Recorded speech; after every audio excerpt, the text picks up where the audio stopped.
Thank you.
Thank you.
thanksgiving and celebrate His love.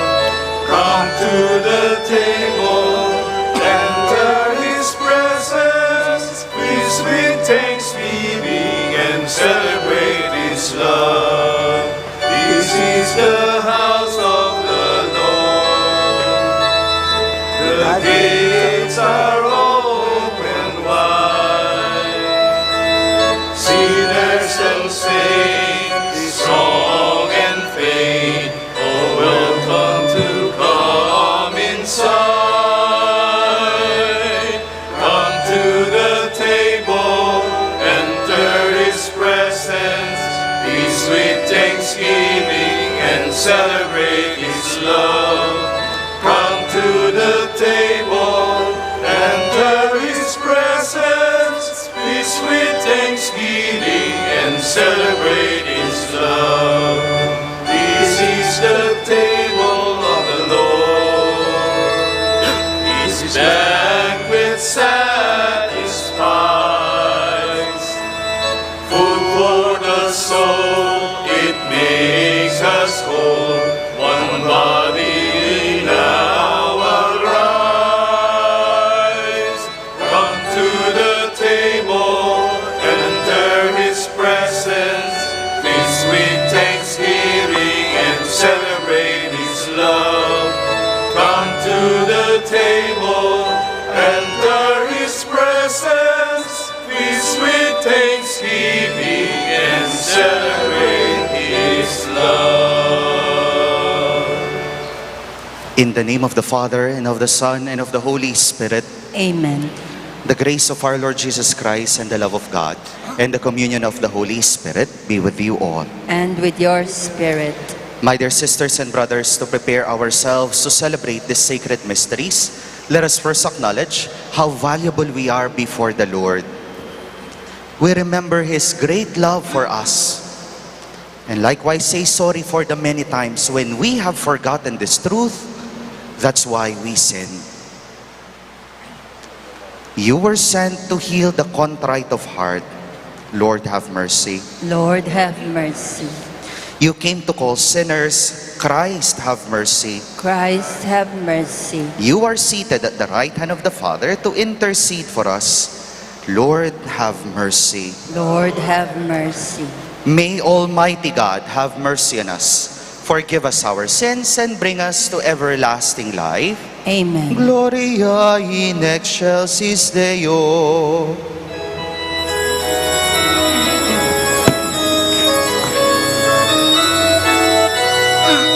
Glory to God, glory to God, glory to God in the highest, and on earth peace on earth, peace to people of good will. We praise you, we bless you, we adore you, we glorify you, we give you thanks for your great glory, Lord God, heavenly King, O God, Almighty Father, Lord Jesus Christ, only begotten Son, Lord God, Lamb of God, Son of the Father, you take away the sins of the world, have mercy on us. You take away the sins of the world, receive our prayer. You are seated at the right hand of the Father. Have mercy on us, for you alone are the Holy One. You alone are the Lord. You alone are the Most High, Jesus Christ. With the Holy Spirit, in the glory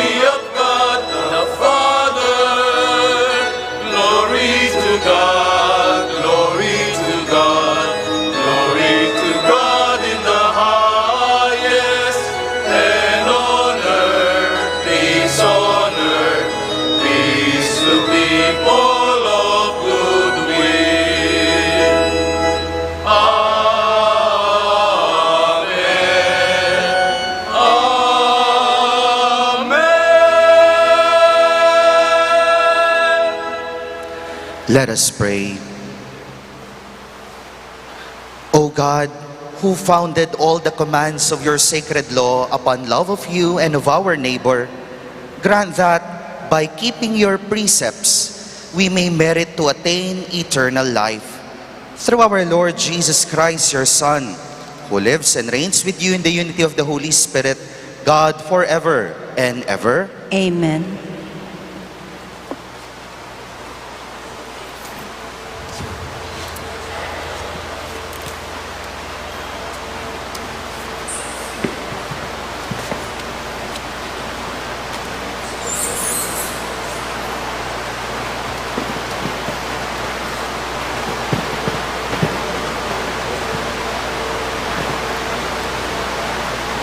A reading from the book of the prophet Amos.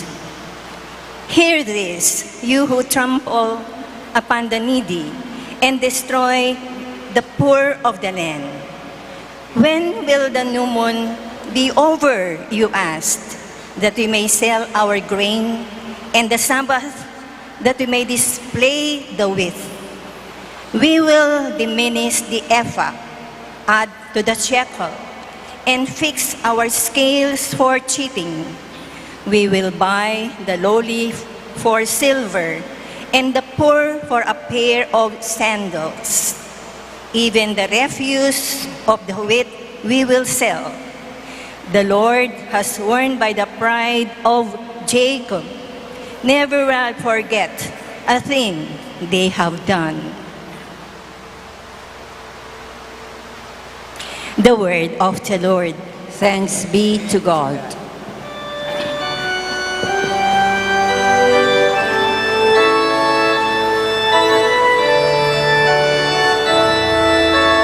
Praise the Lord who lifts up the poor. Praise the Lord who lifts up the poor. Praise you, servants of the Lord. Praise the name of the Lord. Blessed be the name of the Lord, both now and forever. Praise the Lord who lifts up the poor. High above all nations is the Lord. Above the heavens is his glory. Who is like the Lord our God, who is enthroned on high and looks upon the heavens and the earth below? Praise the Lord who lifts up the poor. He raises up the lowly from the dust. From the dunghill he lifts up the poor, to sit them with the princes of his own people. Praise the Lord who lifts up the poor. Praise the Lord who lifts up the poor. A reading from the first letter of St. Paul to Timothy. Beloved, first of all, I ask that supplications, prayers, petitions, and thanksgiving be offered for everyone, for kings and for all in authority, that we may lead a quiet and tranquil life in all devotion and dignity. This is good and pleasing to God, our Savior, who wills everyone to be saved and to come to knowledge of the truth. For there is one God. There is also one mediator between God and man, the man Christ Jesus, who gave himself as ransom for all. This was the testimony at the proper time. For this, I was appointed preacher and apostle. I am speaking the truth. I am not lying. Teacher of the Gentiles in faith and truth. It is my wish, then, that in every place the men should pray, lifting up holy lands without anger or argument. The word of the Lord. Thanks be to God.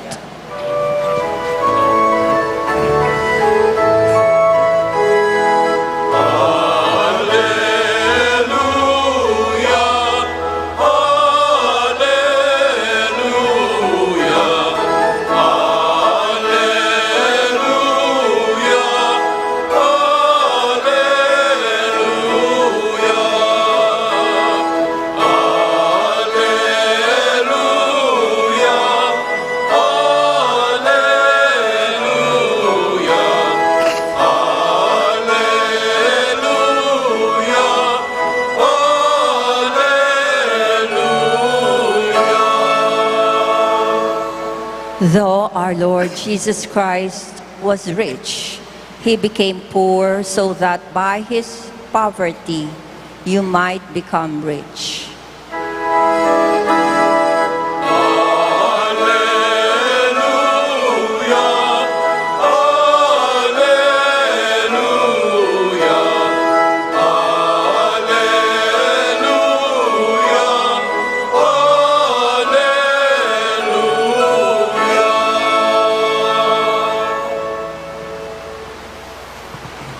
The Lord be with you. And with your spirit. A reading from the Holy Gospel according to Saint Luke. Glory to you, O Lord.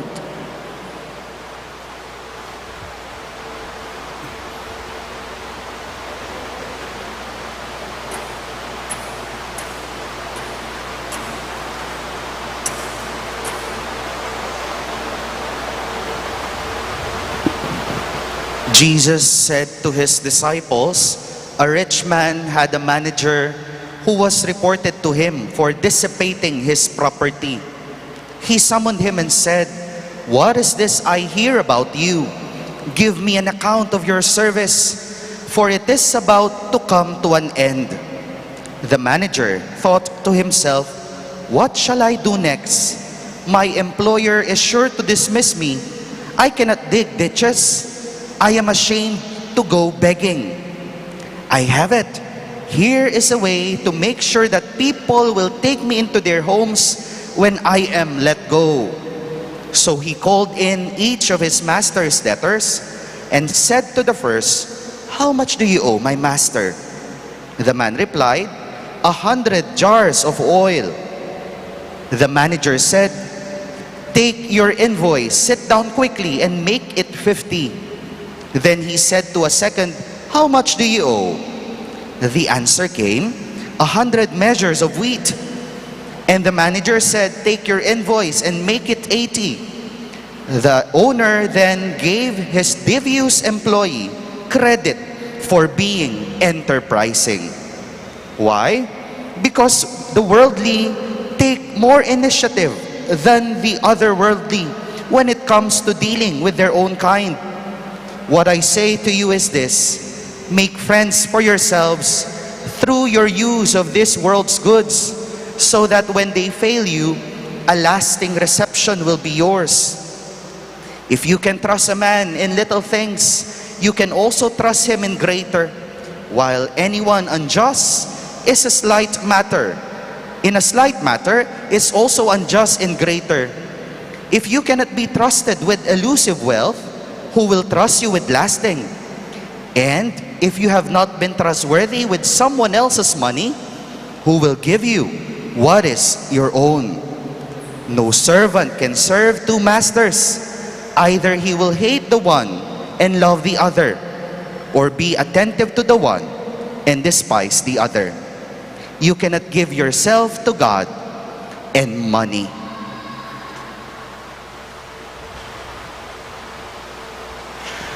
My dear friends, the Gospel of the Lord. Praise to you, Lord Jesus Christ. Isa po sa mga pinakatumatak sa akin sa mga recollection input when I was still in the seminary ay ang topic about interruptions. Ang topic about pagkagambala, pagkaistorbo. Sabi po nitong pari na nagbigay ng aming recollection noon, life is a series of interruptions. Ang buhay ay isang patuloy na pagkaantala, pagkagambala, pagkaistorbo. Totoo nga naman po, di ba? Meron yung mga tinatawag na magagaan o maliliit na pagkaistorbo. Paborito kong example, kapag ka kumakain ka o kaya nagsisiesta time na, no? Tapos may kakatok sa iyong gate, sa iyong bahay, sasabihin, Shopee, Lazada, di ba? Usually, yung mga nagdi-deliver, ganyan silang dumarating. O kaya naman, gabing-gabi na, nakapagligpit ka na, tapos na ang inyong dinner time, abay doon darating yung bisita, tapos hindi pa kumain, talagang may istorbo ka, maaabala ka. At meron din naman yung mga malalaking pagkaabala sa buhay. Yung tipong napaka-healthy mo, nag-i-exercise ka, tapos bigla kang nagka-cancer o isang matinding sakit. O kaya naman, ang ayos-ayos ng buhay mo, biglang binaha ang lugar ninyo. Napakalaking istorbo. Yes, while it is true na ang buhay is a series of interruptions, sabi pa ng paring ito, but tandaan ninyo, sa bawat pagkaistorbo, merong dalang regalo. Sa bawat pagkagambala, mayroon dalang biyaya. My dear brothers and sisters, ito rin ang nakikita natin sa ating mga pagbasa this 25th Sunday in Ordinary Time. Mga kwento ng naabala at inabala, pero mayroong pinapakitang regalo. Mayroong bungang maganda. At mayroon pong 3 na regalo na nais kong pagnilayan natin ngayon. In our gospel, maririnig natin o narinig natin ang kwento, ang talimhaga ng dishonest steward. Ano po ang kwento nitong dishonest steward? Siya po ay pinagkatiwalaan sa yaman ng kanyang master. Kaso nung ginawa niya, nangurap. Meron po siyang ginawang katiwalian. He dissipated the money of his master. Kaya nga anong ginawa sa kanya? Pinatawag siya sa Kongreso at sa Senado. Hindi, joke lang po, no? Pinatawag siya ng kanyang master at sabi niya, you give me an account of your stewardship. Dahil kapag ka napatunayan ko, lagot ka sa akin. Anong ginawa nitong dishonest steward? Abay, parang naging siyang tuso. Nag-isip-isip siya, alam ko na, babawasan ko na lang yung mga utang nitong mga may utang sa boss ko para tanggapin pa rin nila ako pag natanggal na ako sa trabaho. My dear friends, malinaw po na si Jesus, hindi niya po binibigyan ng commendation yung dishonesty nitong steward. Rather, binibigyan niya ng commendation his prudence, his decisiveness to take action. Ano ang kwento? Na-interrupt ang buhay nitong dishonest steward? Yamig parugo-rugo. Hindi siya, ay kawawa naman ako, ganito na lang, di ba? Pero kumilos siya. Di ba ito rin po ang kwento ng ating buhay? Kapag ka nakakaranas tayo ng mga interruptions sa ating buhay, the first gift is what we call the opportunities of faith.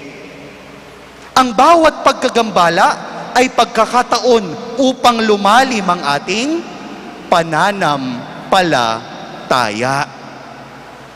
Kailan ba kayo mas lalong tumatawag sa Diyos? Pag magaan ang buhay?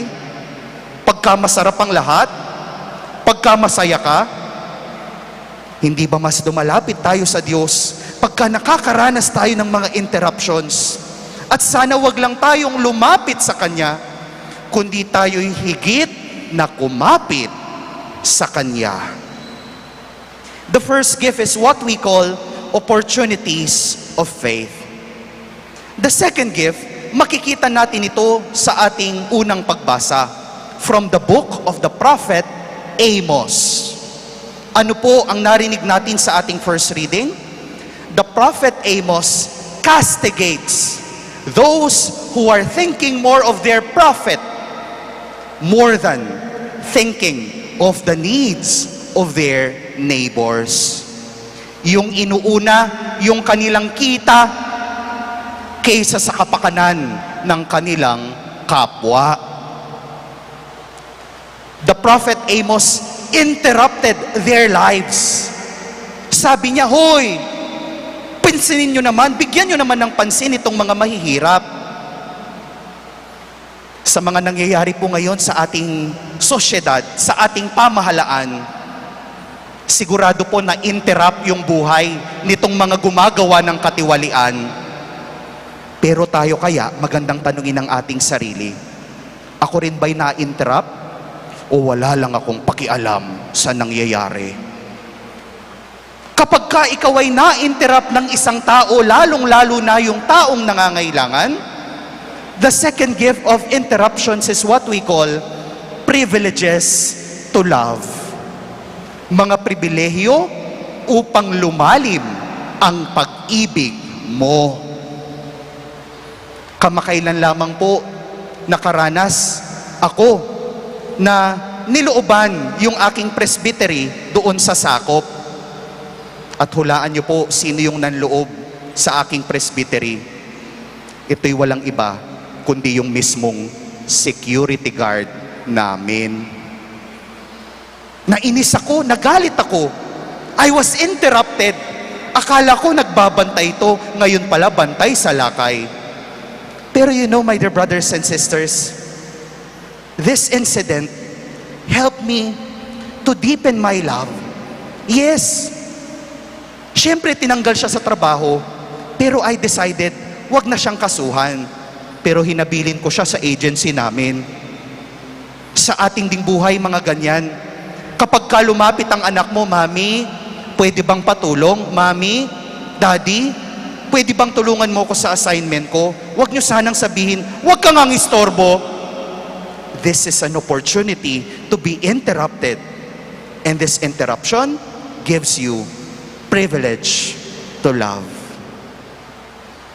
At ang panghuli, makikita natin ang regalo ng pagkagambala sa ating ikalawang pagbasa. Sabi po ni San Pablo kay Timoteo, pray for all peoples, kahit na yung mga leaders, yung mga nasa pamahalaan, those in authority. Pero palagay ko po itong mga early Christians, para bang sinasabi nila, talaga? Pagdarasal mo itong mga nakaupo na nagpapahirap sa amin? Baka ganyan din po yung nararamdaman ninyo paminsan-minsan. Talaga? Pagdarasal ko yung nasa gobyerno, nangungurakot nga sila. But yes, tama po ang narinig natin dahil malinaw din na sinabi ni San Pablo, God wants to save all of us. Hindi lamang yung mabubuti, kundi lalong-lalo na yung mga makasalanan. And this leads us to the third gift of interruptions, openness to hope.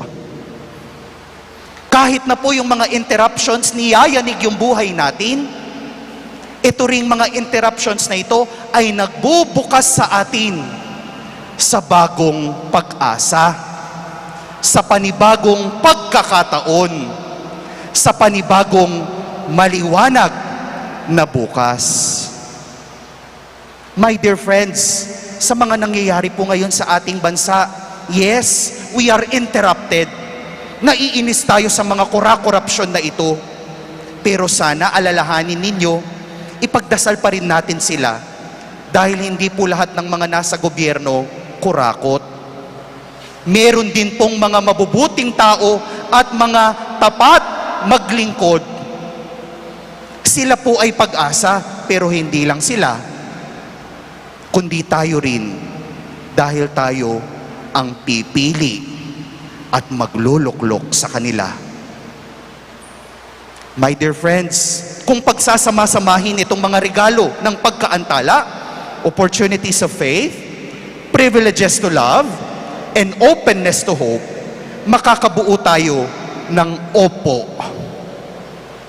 Ang mga bawat pagkaantala sa ating buhay ay pagpapalalim ng opo natin sa pagsunod sa Panginoon.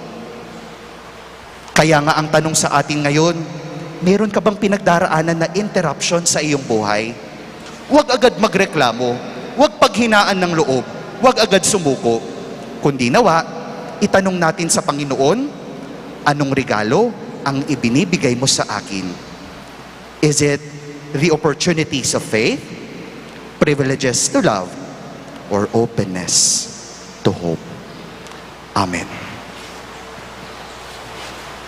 Please stand and together let us profess our faith. I believe in one God, The Father Almighty, maker of heaven and earth, of all things visible and invisible.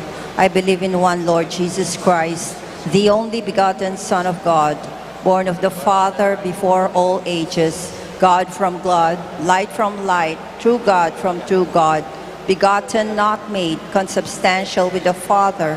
Through him all things were made. For us men and for our salvation, he came down from heaven, and by the Holy Spirit was incarnate of the Virgin Mary and became man. For our sake he was crucified under Pontius Pilate. He suffered death and was buried, and rose again on the third day in accordance with the Scriptures. He ascended into heaven and is seated at the right hand of the Father. He will come again in glory to judge the living and the dead, and his kingdom will have no end.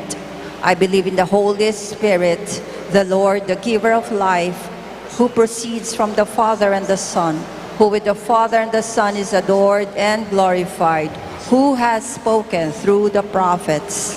I believe in one holy, Catholic, and Apostolic Church. I confess one baptism for the forgiveness of sins, and I look forward to the resurrection of the dead and the life of the world to come. Amen. my dear sisters and brothers, God entrusts us with gifts to use for His glory and the good of others. As we bring our prayers to Him, we know that we must learn to be more responsible and generous. And for every petition, let us pray, Lord, hear our prayer. Lord, hear our prayer.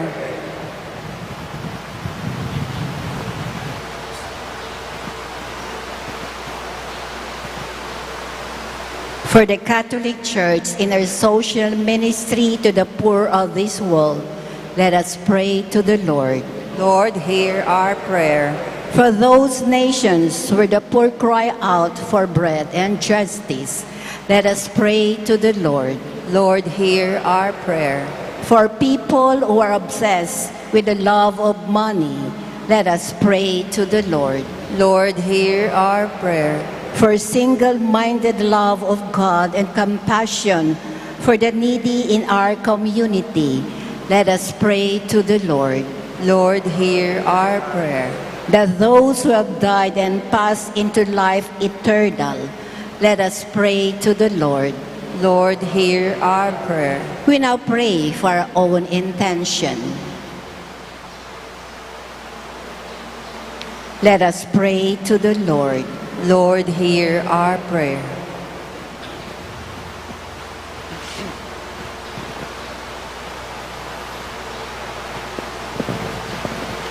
Loving Father, we intercede for people in many states of life. Receive these prayers in the name of your Son, the Lord of all, who lives and reigns forever and ever. Amen.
seeds and vines of life.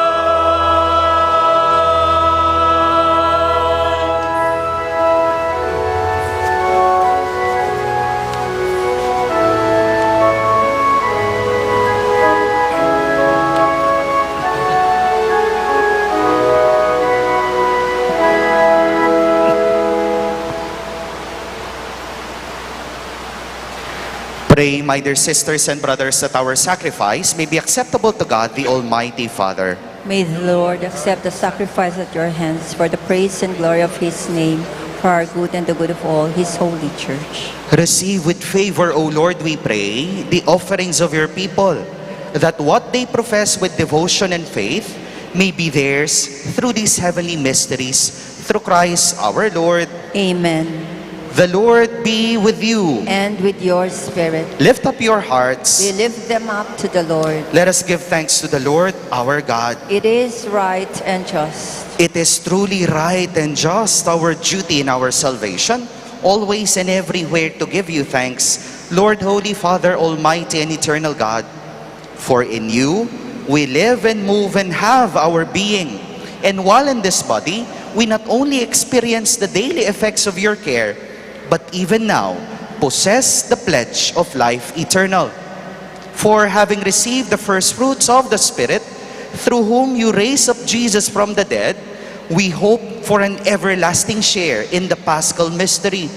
And so with all the angels we praise you, as in joyful celebration we acclaim.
You are indeed holy and to be glorified, O God, who love the human race and who always walk with us on the journey of life.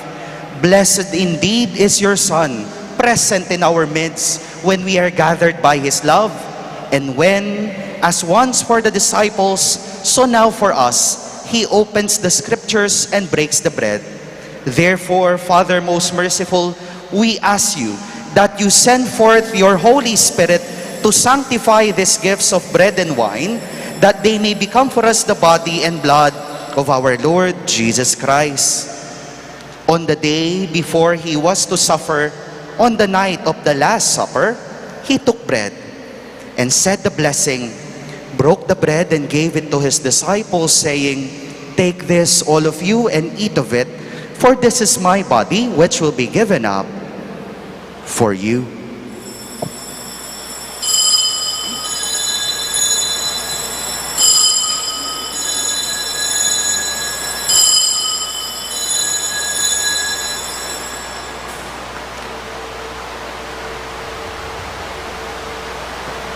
In a similar way, when supper was ended, he took the chalice, gave you thanks, and gave the chalice to his disciples, saying, "Take this, all of you, and drink from it, for this is the chalice of my blood, the blood of the new and eternal covenant, which will be poured out for you and for many for the forgiveness of sins. Do this in memory of me."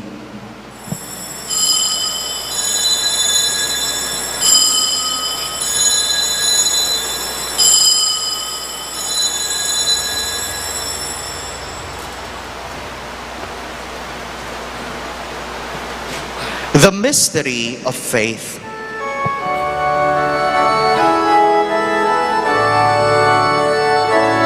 When we eat this bread and drink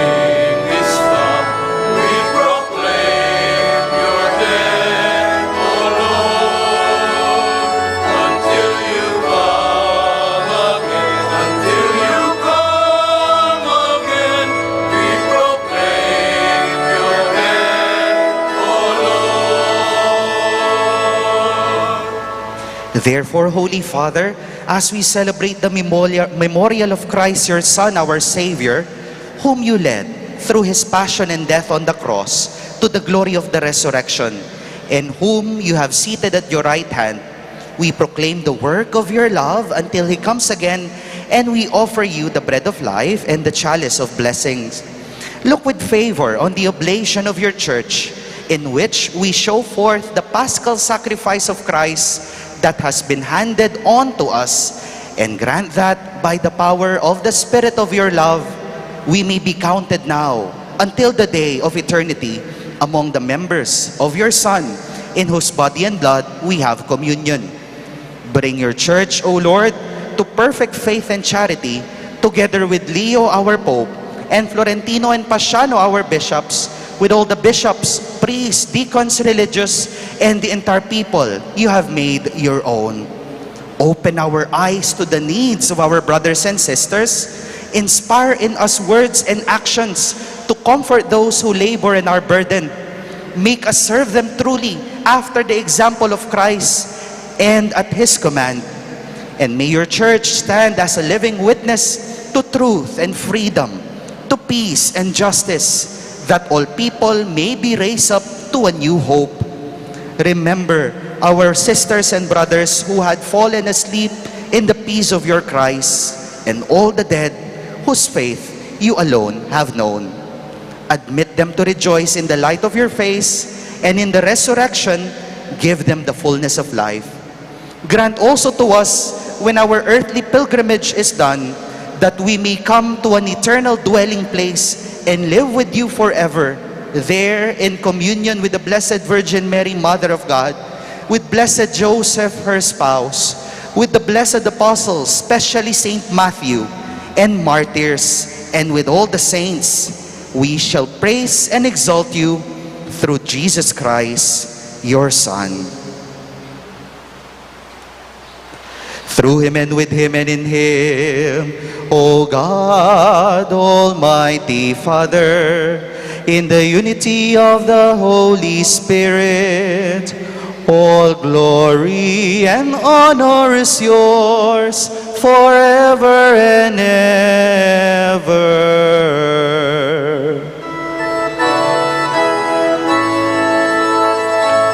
Amen, amen, amen, amen, amen, amen, amen. With love and gratitude in our hearts, we now call upon our loving Father as we all pray.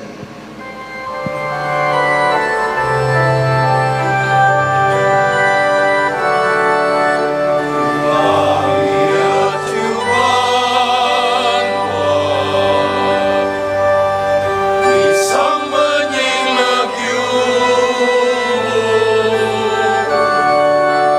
datang ke kami, hingga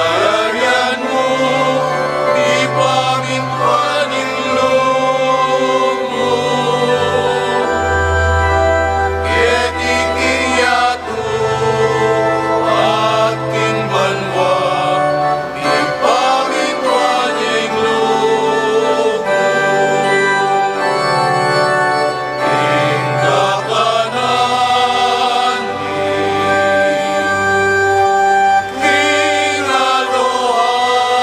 Aldo,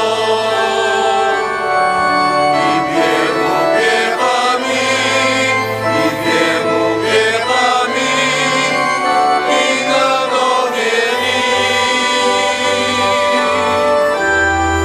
pati patawad mo ke kami, isalami kita. Anting pamamatawad mi, kareng di kasala ke kami, emu ke ipay sa ulting tukso, nunay irabos maro. Deliver us, O Lord, we pray, from every evil.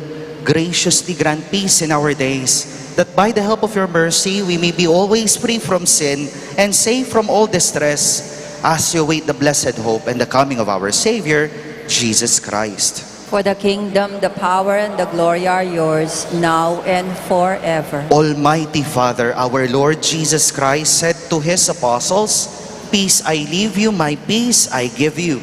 Look not on our sins, but on the faith of your church, and graciously grant her peace and unity in accordance with your will, who live and reign forever and ever." Amen. The peace of the Lord be with you always. And with your spirit. Let us offer each other the sign of peace. Peace be with you po.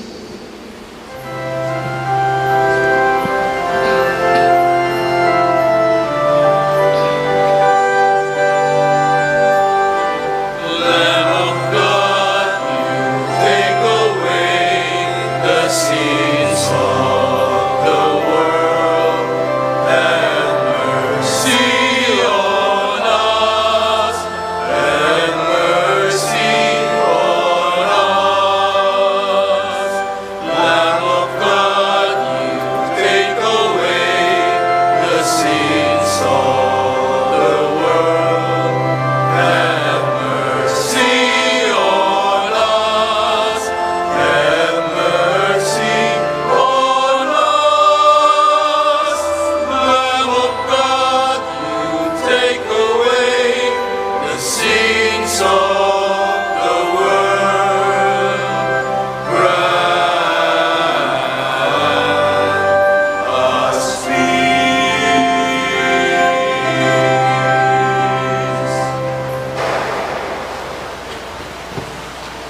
My dear friends, behold Jesus, the bread of life. Taste and see the goodness of the Lord. Lord, I'm not worthy that you should enter under my roof, but only say the word, and my soul shall be healed.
Let us pray.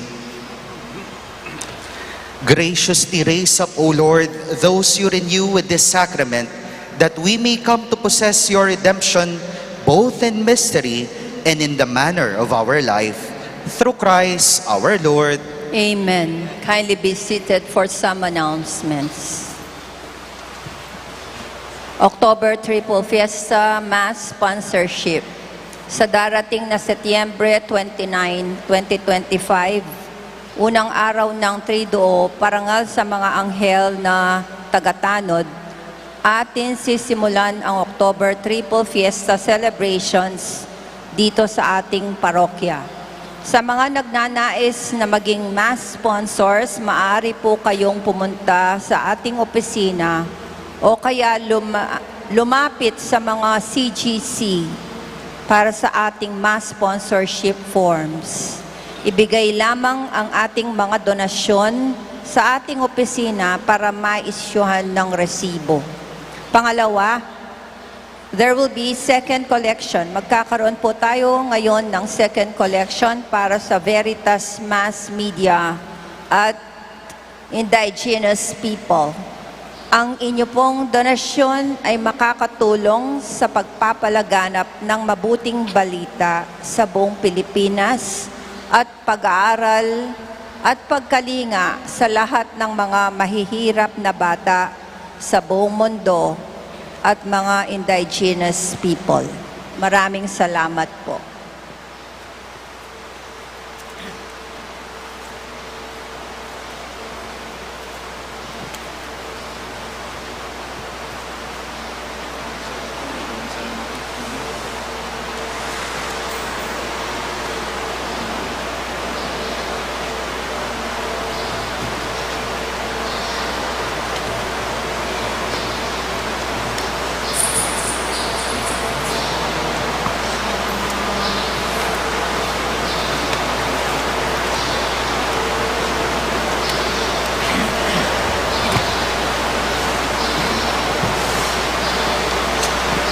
Bago po ang final blessing, nais ko rin pong anyayahan ng lahat mamaya na ipagdasal natin ang magaganap na rally sa EDSA mamayang hapon.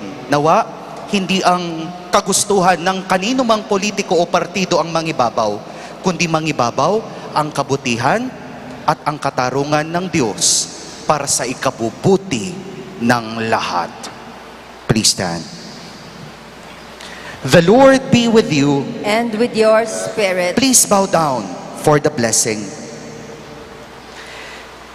Grant, O Lord, we pray, that the Christian people may understand the truths they profess and love the heavenly liturgy in which they participate, through Christ our Lord. Amen. And may the blessing of the loving and almighty God, the Father, the Son, and the Holy Spirit come down upon you and remain with you forever. Amen. The Mass has been offered.